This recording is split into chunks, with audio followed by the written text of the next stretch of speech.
Good evening, and welcome to the Shakespeare Underground. My name is Philip Hickman. I am the artistic director here at Actors Theatre of Columbus. Thank you for joining us again this week as we give a staged reading online. This week, the show we are presenting is The Old Lady Shows Her Medals by J.M. Barrie. This play is from 1917. It's a little one-act, kind of melodramatic comedy. It's a delightful little show. A show that is very much about what it's like to be alone in a time of crisis. Something that I think is pretty pertinent right now.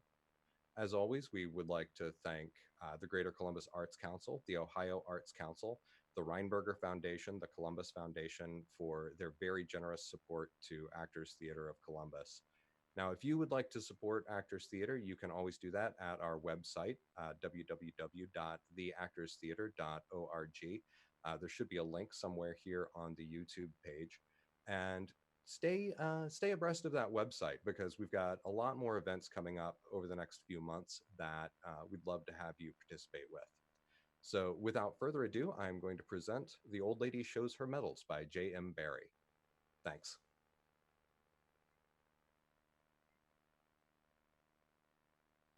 The Old Lady Shows Her Medals by James M. Barrie. Three nice ladies, and the criminal, who's even nicer, are discussing the war over a cup of tea. The criminal, who is the hostess, calls it a dish of tea, but this is not her crime. They are all London charwomen, but three of them, including the hostess, are what are called professionally charwomen or simply maids, caretakers when required.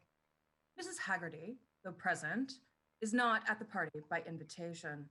Having seen Mrs. Dowey buying shrimps, she followed her downstairs and so has shuffled into the play and sat down, against our wish.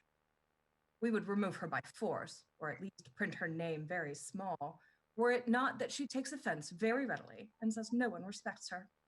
So, as you have slipped in, you can sit there, Mrs. Haggerty, but keep quiet. There is nothing doing at present in the caretaking way for Mrs. Dowey, our hostess, but this does not damp her. This home of hers is one of those what care I streets that you only discover when you have lost your way, and on discovering them, your duty is to report them to the authorities, who immediately add them to the map of London. Her abode really consists of one room, but she maintains that there are two. So, rather than argue, let us say that there are two. The other one has no window, and she could not swish her skirts in it without knocking something over. Her home is in the basement, so that the view is restricted to the lower half.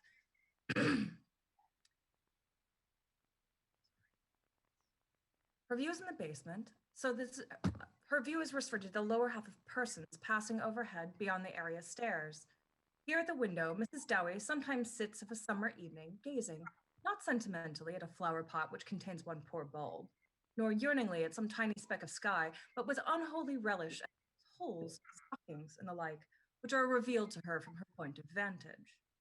These four lively ladies are having a good time at the tea table, and wit is flowing free, as you can see by their everyday garments and by their pails and mops, which are having a little tea party by themselves in a corner.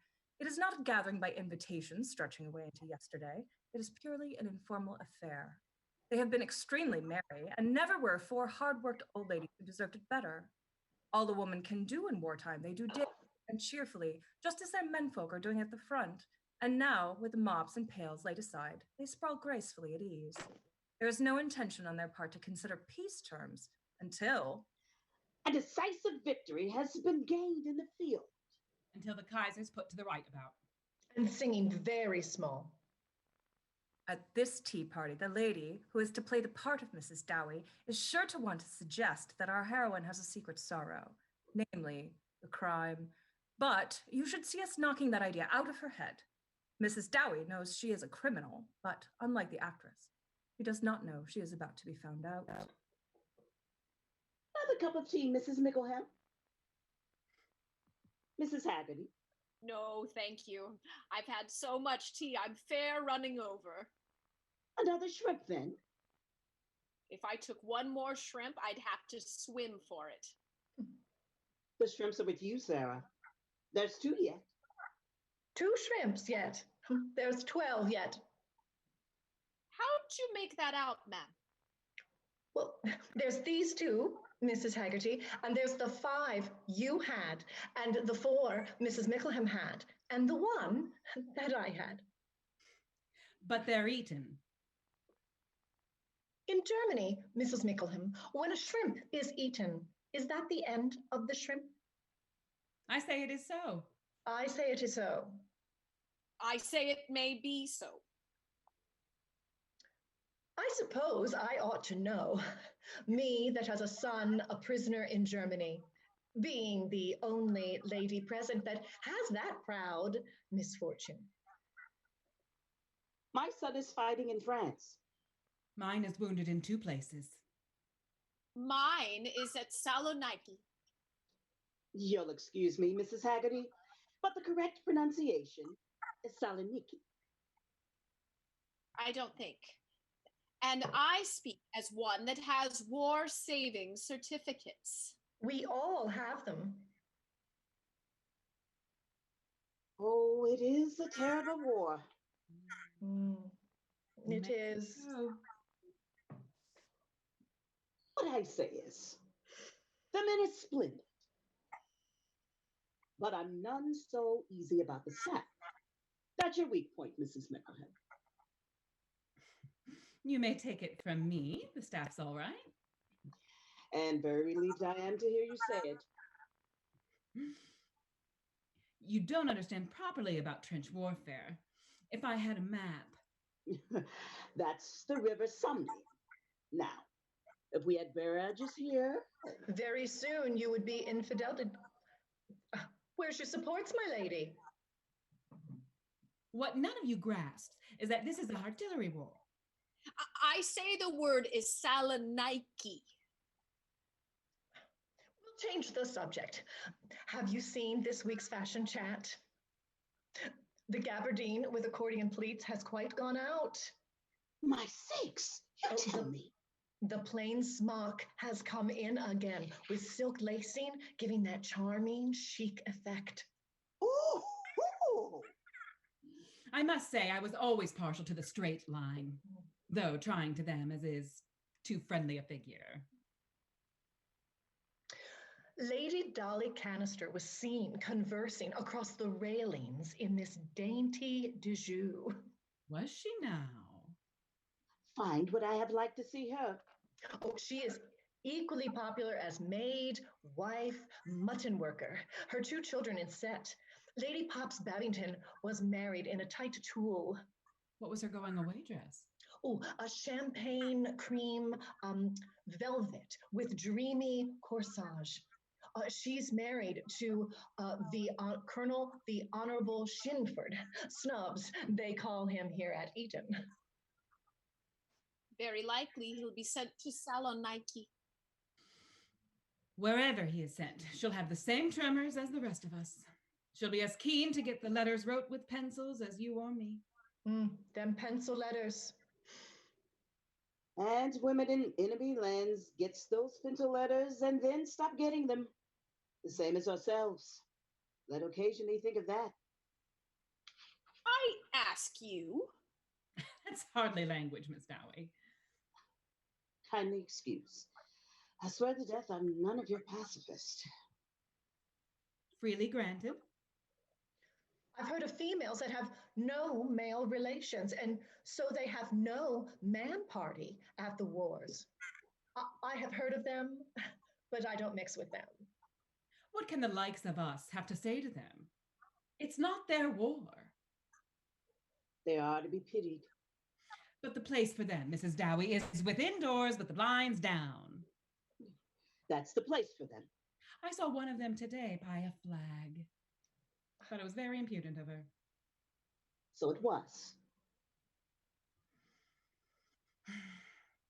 I had a letter from my son Percy yesterday. Oh, Alfred sent me his photo. Letters from Saloniki is less common. Kenneth writes me every week. Oh. Look at this. All his. My word. Well, Alfred has little time for writing, being a bombardier. Do your letters begin with "Dear Mother"? Generally. Invariable. Every time. Kenneth's begin with "Dearest Mother"?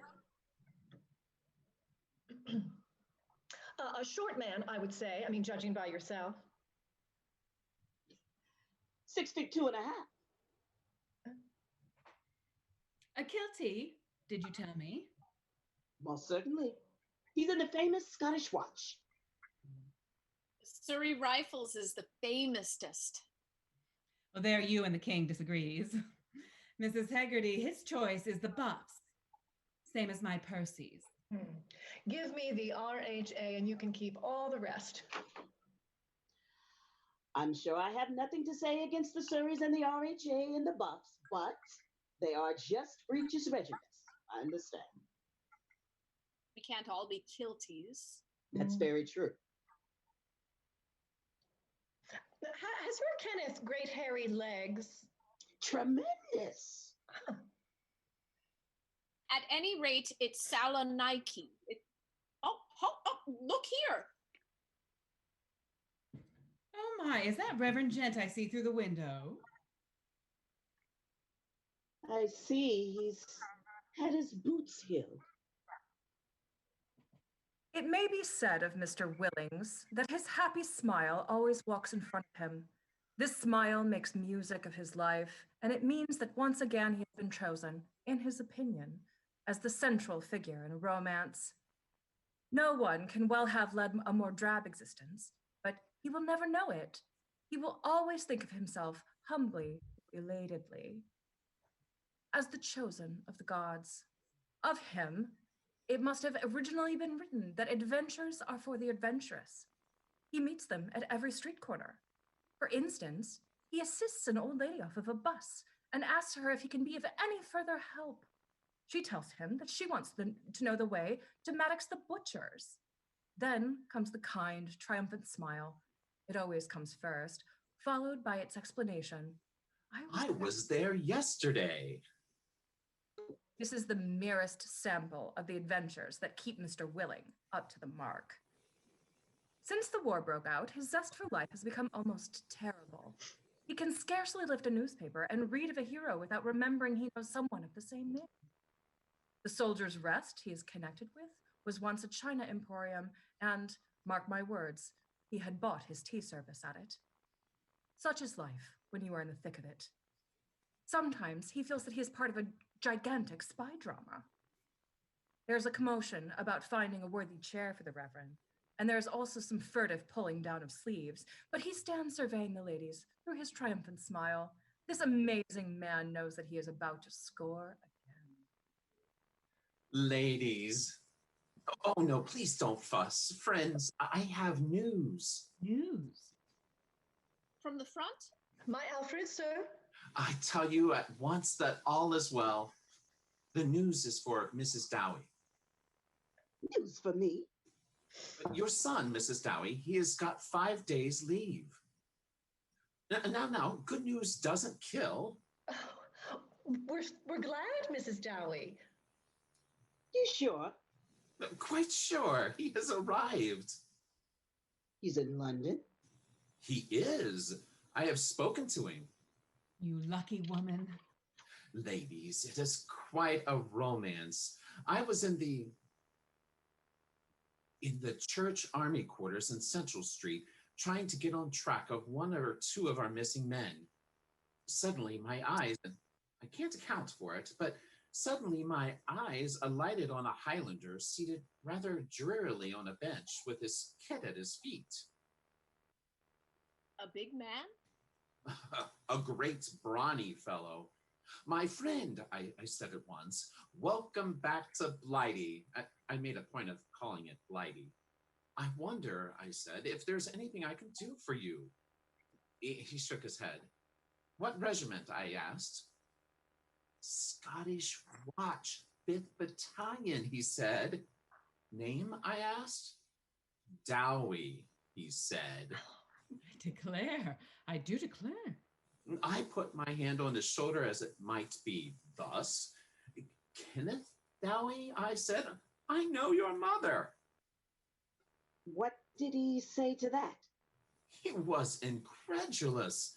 Indeed, he seemed to think I was balmy, but I offered to bring him straight to you. I told him how much you had talked to me about him.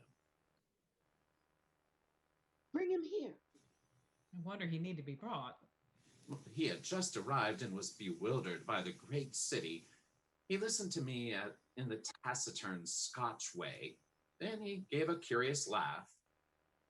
Laugh? The Scotch, Mrs. Tully, express their emotions differently from us.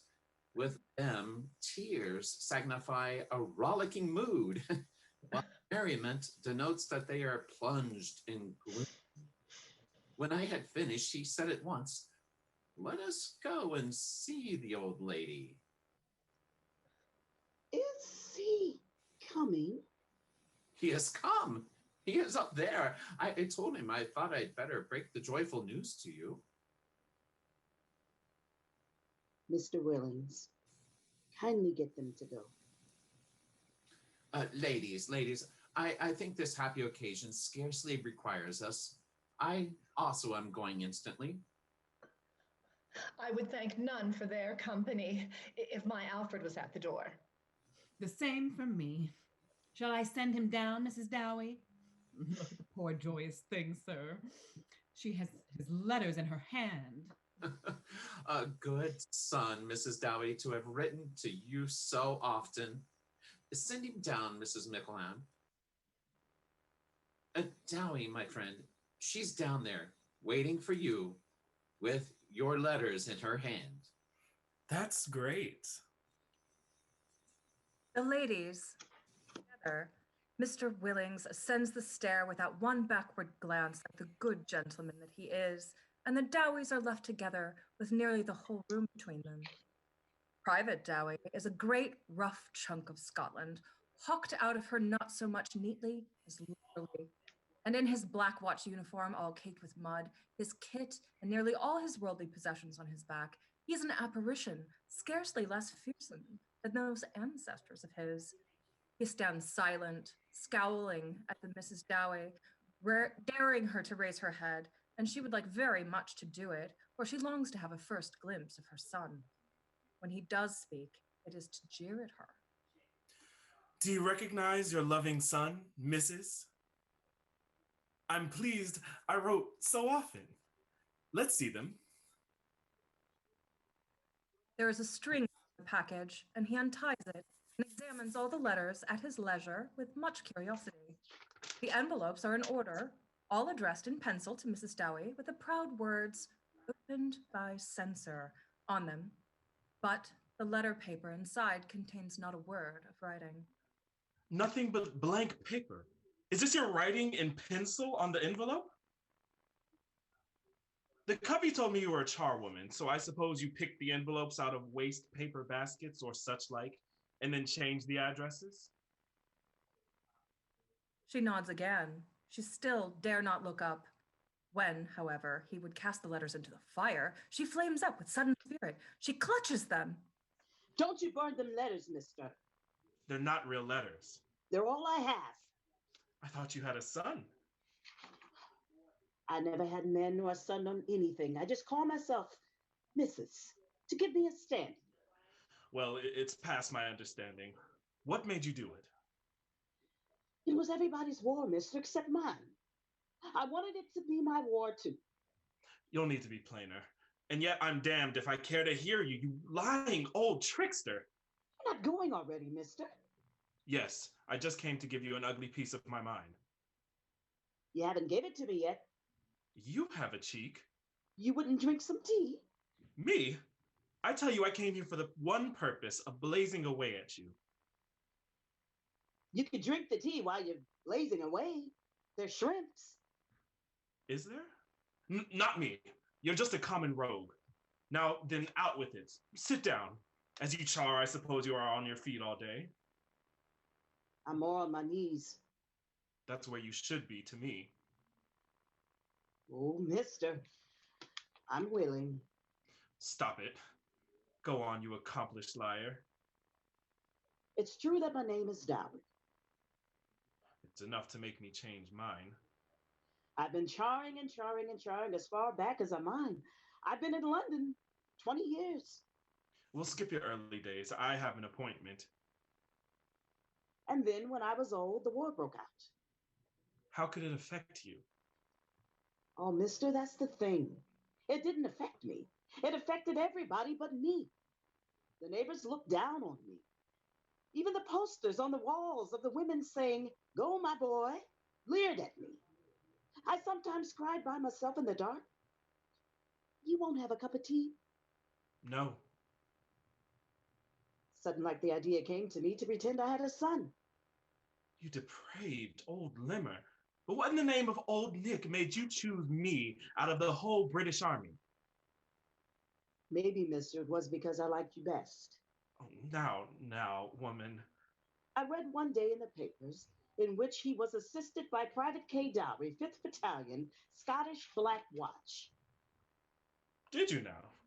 Well, I expect that's the only time I was ever in the papers. I didn't choose you for that alone. I read a history of the Black Watch first to make sure it was the best regiment in the world. Anybody could have told you that. I like the Scotch voice of you, woman. It drummles on like a hill burn. Frozen water runs by where I was born. Maybe it teached me to speak, mister. Canny, woman, canny.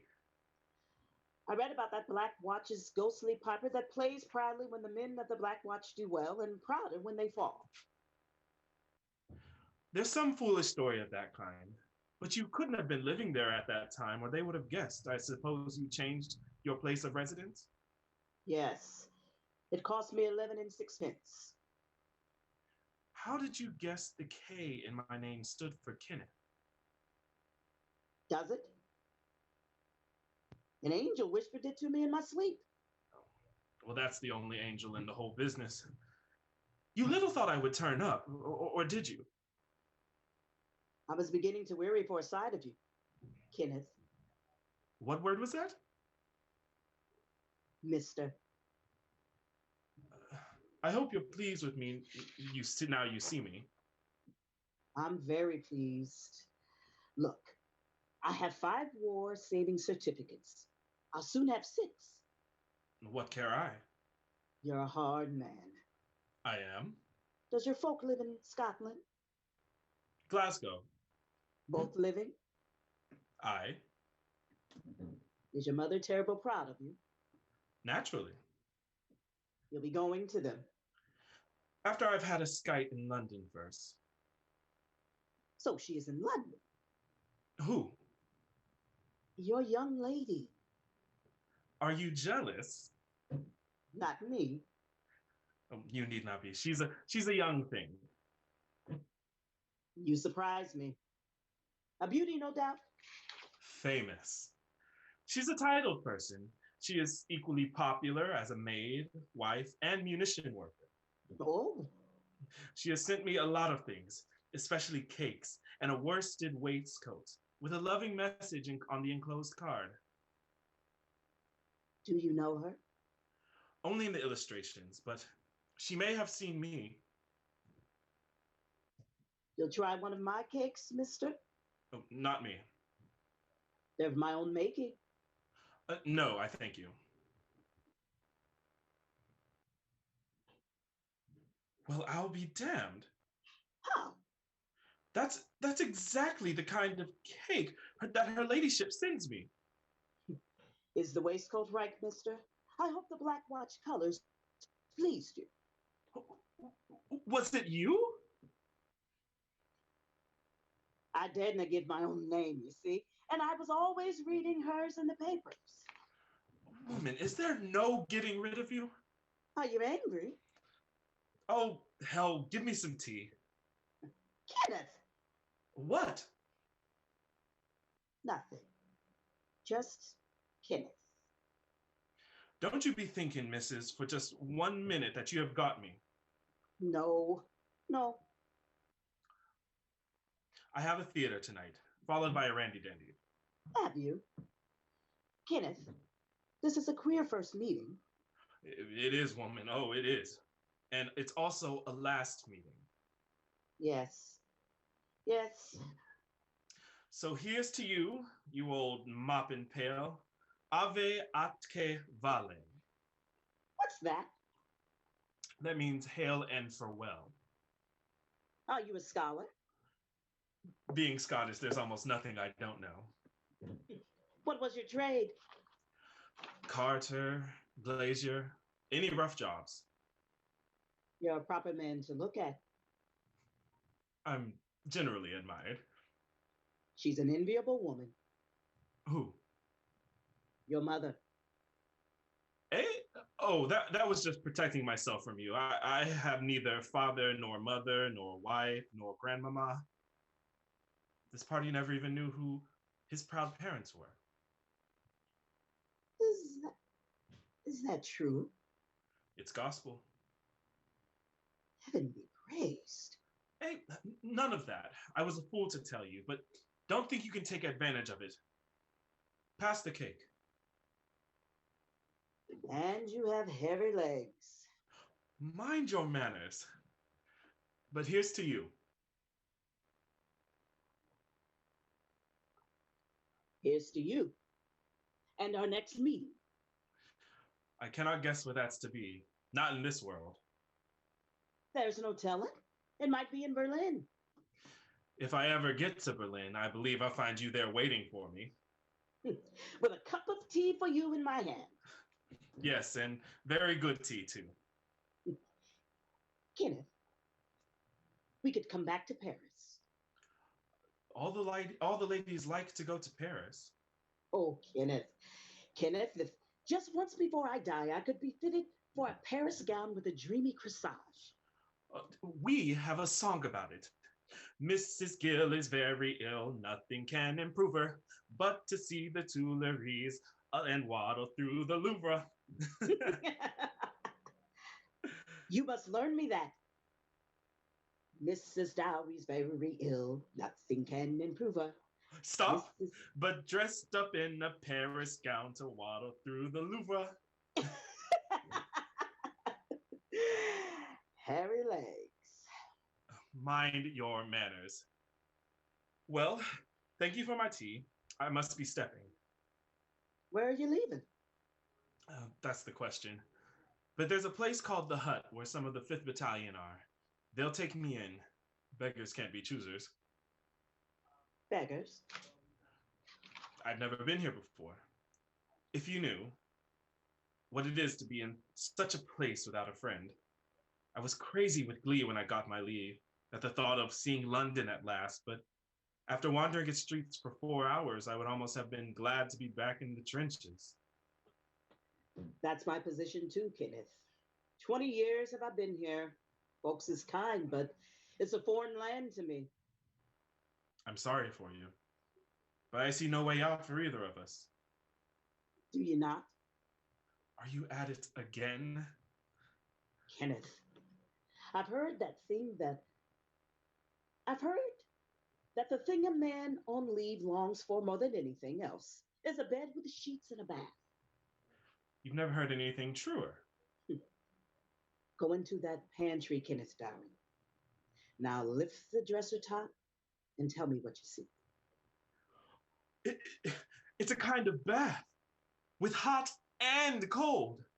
You could do yourself there pretty, half at a time. Me? There's a woman through the wall that would be very willing to give me a shakedown to your leaders up. Oh, is there? Kenneth, look, I have a Murphy bed. It folds down. My word, that's the dodge we need in the trenches. That's your bed, Kenneth. Mine?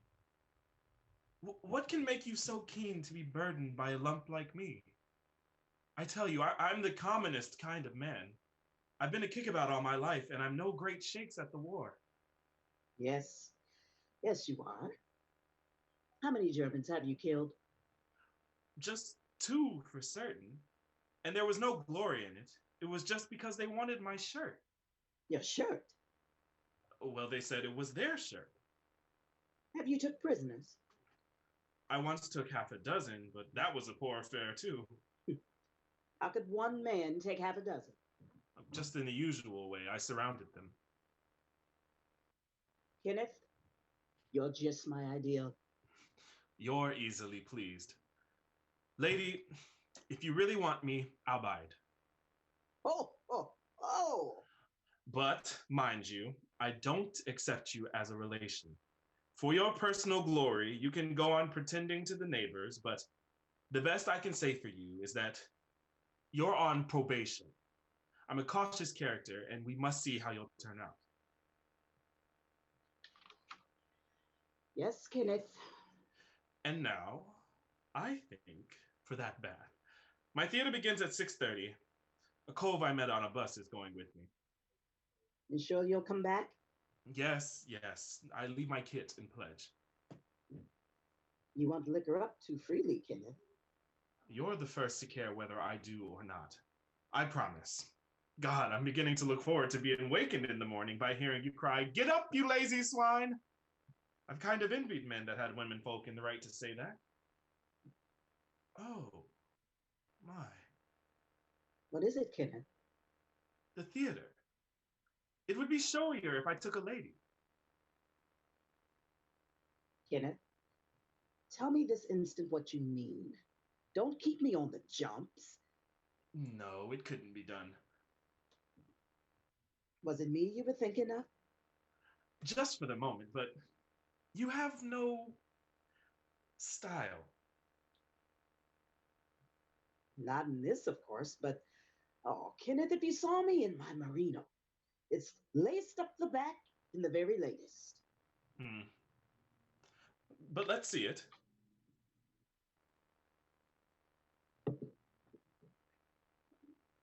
Looks none so bad. Have you a bit of chiffon for the neck? It's not bombs nor Kaisers nor tippery that men in the trenches think of. It's chiffon. I swear I have, Kenneth. And I have a bangle and a muff and gloves. Aye. Do you think you could give your face less of a homely look? I'm sure I could. Then you can have a try. But mind you, I promise nothing. It will all depend on the effect.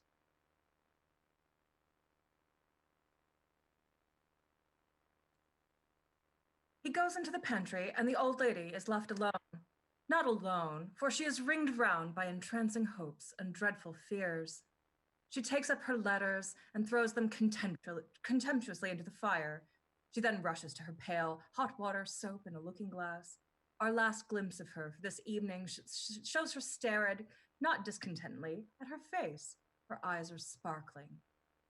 One evening, a few days later, Mrs. Tully and Mrs. MICKLEHAM are in Mrs. Dowey's house, awaiting that lady's return from some fashionable dissipation. They have undoubtedly been discussing the war, for the first words we catch are, "I tell you, Fiat Amelia, I bows no knee to Junkerdom. I soon told him off. 'Yes,' I says, 'you've got to make your peace terms.' To which, says he, 'Then state your peace terms, ma'am,' he says. To which I make reply, 'Reparation, restitution, and guarantees.'" Sitting here by the fire, you and me, as one to another, what do you think will happen after the war? Are we to go back to being as we were? Speaking for myself, Amelia, not me.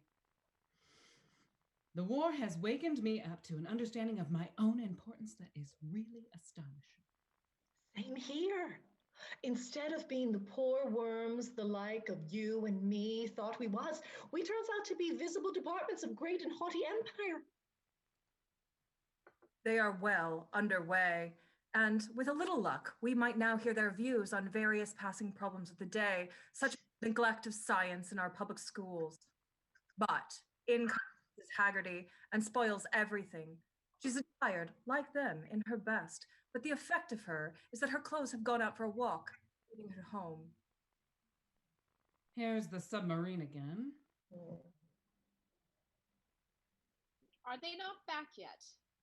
No, we have been waiting this half hour. They are at the theater again. I just popped in with an insignificant present for him as his leave is up. Well, the same errand brought us. Though not in your set, Mrs. MICKLEHAM. May I sit down? It's not our house.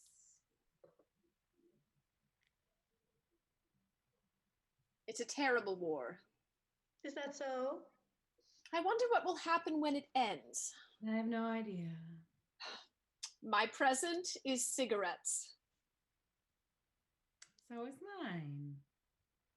Mine too. Mine has gold tips. So has mine. What care I? Mine is exquisitos. Excuse us, Mrs. Haggerty, if that is your name. But the word is exquisitos. Much obliged. I think I heard a taxi. It will be her third this week. What is she in? A new Astrakhan jacket he gave her with Venus sleeves. Has she sold her gabardine coat? Not her. She has them both at the theater, warm night though it is.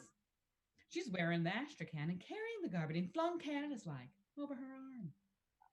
I saw her strutting about with him yesterday, looking as if she thought the two of them made a procession.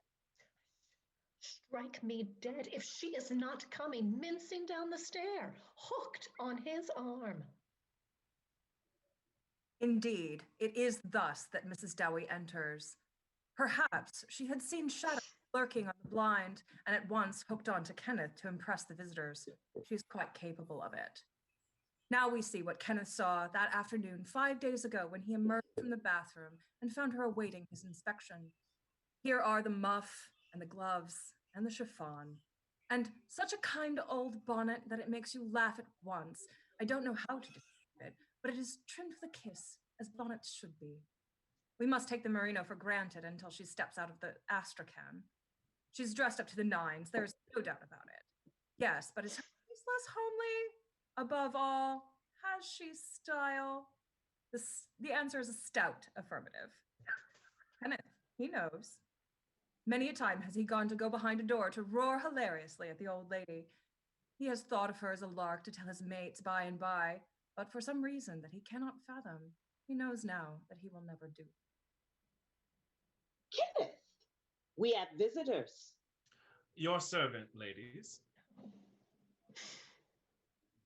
He is no longer mud-caked and dour. A very smart figure is this private Dowey, and he winks engagingly at the visitors, like one who knows that for jolly company you cannot easily beat charwomen. The pleasantries that he and they have exchanged this week, the sauce he has given them, the wit of Mrs. MICKLEHAM's retorts, the badinage of Mrs. Tully, the neat giggles of the Mrs. Haggerty. There's been nothing like it since you took the Countess in to dinner. We should apologize. We are not meaning to stay. You're very welcome. Just wait till I get out of my Astrakhan and my muff and my gloves and my Excelsior. You're giving her a glory time, Mr. Dowey. It's her that has given it to me, missus. He just pampers me. Lord forgive us, but this being the last night, we had a sit-down supper at a restaurant. I swear by God that we had champagne wine. And so to them that doubts my word, here's the cork. I'm sure. I would thank you, Mrs. Dowey, not to say a word against my Alfred. Me? Come, come, ladies. If you say another word, I'll kiss the lot of you. Oh, really? The soldiers. The Kilties is the worst. I am sure we don't grudge you your treats, Mrs. Dowey.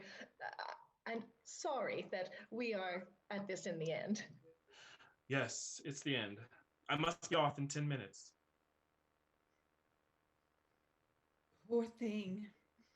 But we must run, for you'll be having some last words to say to her. I kept her out long on purpose so as to have less time to say them in. It's the best way. Here, we brought you cigarettes as a sort of going away. Just a mere nothing to wish you well, Mr. Darry. A scraping, as one might say. The heart is warm, though it may not be gold tipped. You bricks. Good luck. Good luck. The same to you. And if you see a Sadra up there in a kilt, he is one that is going back with me. Tell him not to come down, but to give me till the last minute and then to whistle. Right. Hell, where have you gone off to? Is it time? No, not yet. I've left word for Dixon to whistle when go I must. All is ended.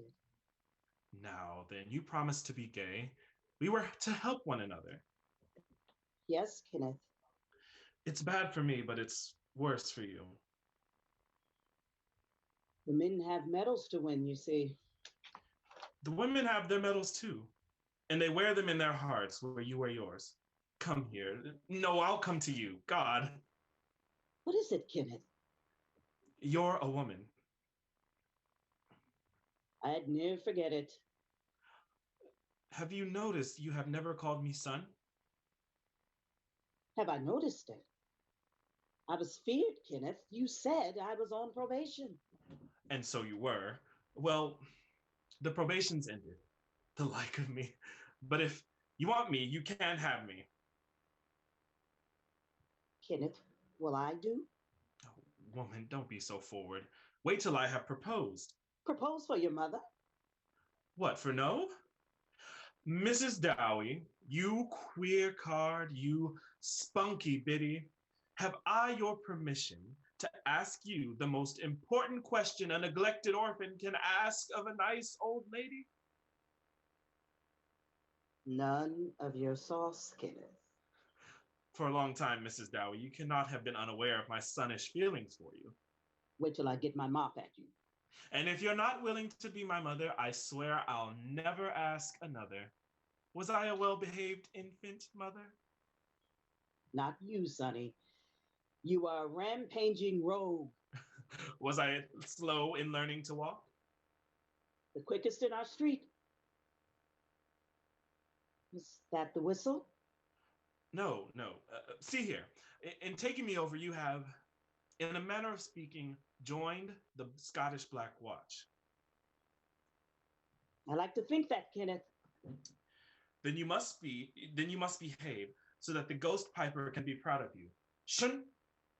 That's the style. Now listen, I sent in your name as being in my nearest of kin, and your allowance will be coming to you weekly in the usual way. Is it wicked, Kenneth? I'll take the responsibility for it in both worlds. You see, I want you to be safeguarded in case anything happens. Kenneth! Have no fear. I'll come back, covered with mud and metals. Mind you, have that cup of tea waiting for me. What fun we'll have writing to one another. Real letters this time. Yes. It would be a good plan if you began the first letter as soon as I've gone. I will. I hope Lady Dolly will go on sending me cakes. You may be sure.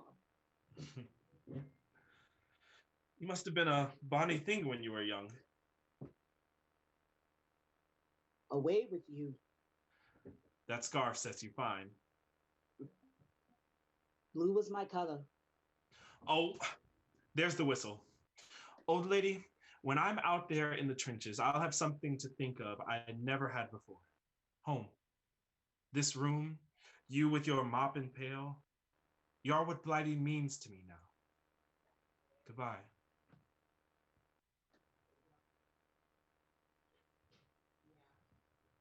We have one last glimpse of the Mrs. Dowey, a month or two after Kenneth's death in action. It would be Rosemary to see her in her black dress, of which she is very proud, but let us rather peep in her familiar garments that make a third to her mop and pail. It is early morning, and she is having a look at her medals before setting off on a daily round. They are in a drawer, with a scarf covering them, and on the scarf, a piece of lavender.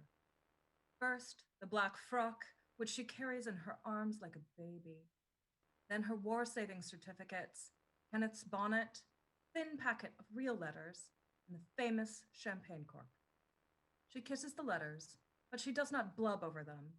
She strokes the dress and waggles her head over the certificates and presses the bonnet to her cheeks and rubs the tinsel of the cork carefully with her apron. She exults, for she owns all these things, and also the penny flag on her breast. She puts them away in the drawer, the scarf over them, and the lavender on the scarf. Her air of triumph well becomes her. She lifts the pail and the mop and slouches off gamely to the day's toil. The end.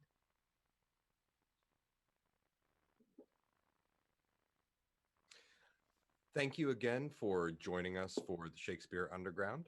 Of course, you can subscribe below on the YouTube link, and remember to donate to Actors Theater to support us, support the things that we're doing and the events that we have coming up. All right. Have a great week.